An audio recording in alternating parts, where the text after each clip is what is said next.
बम मिलता बकेट में, मट्ठी रहती, बम रहता, सब बम फेंके। सालार गाड़ी में है मेरे वालिद मरूम, एक हमारी मां पैर पे जख्म लगा, खून निकल रहा। पोलिंग बूथ के पास सालार बोले उठाओ इनको, पहले दवाखाने लिख जाओ। तो उस हमारी बहादुर मां ने कहा सालार खून तो बह रहा है, 2 मिनट मेरे को खाली बूथ पे लिख जाओ, मैं बैलेट पेपर था उस मैं मोहर मार के दवाखाने को जाता। खून निकल रहा था पैर से। बिहार में इलेक्शन हुआ, हम 5 सीट जीते और इलेक्शन जीतने के बाद मैं वापस गया उन तमाम 5 असेंबली हल्के जात में उनका शुक्रिया अदा करने के लिए। तो मैं किसी जगह पर गया, नमाज पढ़ के मस्जिद के पास जा रहा था, तो वहां पर खवातीन थी। उन्होंने मुझसे कहा कि ओवैसी साहब आपको मालूम हम कौन हैं? मैंने कहा मुझे क्या मालूम।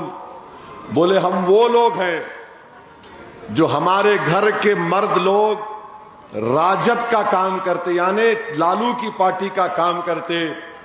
वो हमारे घर में सबको बुलाकर बोले लैंटेन कोड दो, मगर हम तमाम खवातीन ने खामोशी से ये तय कर लिया, 15 खवातीन ने, हम ओवैसी को पतंग छाप को वोट देंगे और हमने आपको वोट दिया।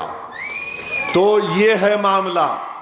तो जो लोग मंजलिस की मुखालिफत भी कर रहे, तुम कर लो, तुम्हारे घर का वोट तो पतंग को मिलने वाला है इंशाअल्लाह ताला। ये होने वाला है, देखो आप हंस रहे, होने वाला है। मंजलिस जब 1962 में जब हमारे मरहूम कायद सालार मीरत इलेक्शन लड़े, 62 में साड़ियां बांटी गई थी। सोचो आप 62 में। तो एक इलाका है मक्का मस्जिद चार मीनार के पीछे महाजरीन कैंप बोलते, वहां पर एक मरहूम लीडर थे हनीफ साहब, अल्लाह उनकी मग़फ़रत करे। हनीफ साहब की वालदा उन्होंने ये बोले सालार को बुला के फिक्र मत करो, साड़ियां दे दिए, हम वही साड़ी पहन के जाके तुम्हारे को वोट देंगे सलाहुद्दीन ओवैसी। तो ये काम हुआ है। तो ये जमात यहां तक जो पहुंची है, इसमें हमारे खवातीन का बहुत बड़ा अहम रोल रहा है, बहुत बड़ा अहम रोल रहा है। ऐसे ऐसे खवातीन हैं जिनको हम जानते भी नहीं, मगर पोलिंग के दिन एक शेरनी की तरह वो रोल अदा करती है मंजलिस की कामयाबी के लिए। मैं उन तमाम खवातीन को सलाम करता हूं। हमारे मौजूदा एमएलए चार मीनार के मीर जुल्फ़िकार अली साहब पहले कॉरपोरेटर थे, समद भाई। वो जुल्फ़िकार साहब कॉरपोरेटर का इलेक्शन लड़े। उस वक्त का चीफ मिनिस्टर एनटी रामाराव थे।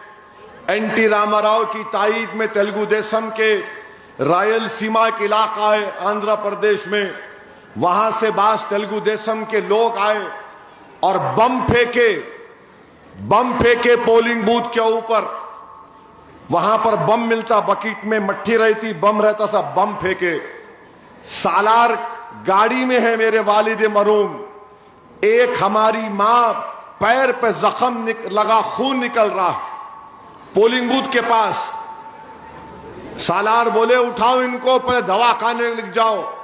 तो उस हमारी बहादुर मां ने कहा सालार खून तो बह रहा है, 2 मिनट मेरे को खाली बूथ पे लिख जाओ, मैं बैलेट पेपर था उस मैं मोहर मार के दवाखाने को जाता। खून निकल रहा था पैर से।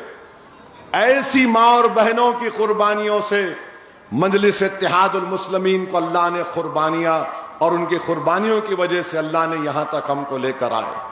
मेरे भाई आप जानते नहीं, इतने इतने वाकयात है हमारे खवातीन के। मैं 2009 का पार्लियामेंट का इलेक्शन गर्मा में आया, कड़ाके की गर्मी, मेरे ख्याल से 40 डिग्री से ज्यादा गर्मी थी। एक ज़ईफ मियाँ बीवी, मुझे ये कारवान टोली चौकी के इलाके की बात कर रहा हूं, मुझे बुलाए, एक माँ ने अपने घर में बुलाया, पर्दे में थे, बोले बेटा बहुत गर्मी है, तू मेरे बेटे के जैसा है। मुझे बुलाकर पानी पिलाया और कहा कि बेटा ये छतरी लेकर चल, तो तेरा धूप में चलना मेरे कलेजे को तकलीफ पहुंच रही है। अब बताइए कौन ये मोहब्बत कैसे पैदा होती है? क्या कोई दौलत लेके इस तरह की मोहब्बत पैदा कर सकता है? नहीं पैदा कर सकता। हम मर्द लोग ये समझते हैं कि हम ही सब कुछ हैं, मगर हम ये नहीं जानते कि हमारी माँ और बहनों में, हमारी बेटियों में भी उतना जज्बा है। हम आकर नारे लगाते मगर वो खामोशी से देखते, दुआ करते, खुश होते, अपने आंखों में आंसू लाकर समझते कि ये हमारा नुमाइंदा है, इसको कामयाब करना है। तो मैं वार्ड नंबर 4 की खवातीन का भी शुक्रिया अदा करता हूं और मुझे पूरा यकीन है कि जालिम हारेगा और ताकतवर जो इंसाफ करता है, समतका और मजलिस इत्तेहादुल मुस्लिमीन, अल्लाह उनको कामयाबी से हमकिनार करेगा। इस वार्ड में चारों उम्मीदवारों को मेरी आपसे दरखास्त है कि आप पतंग के निशान पर बटन दबाइए।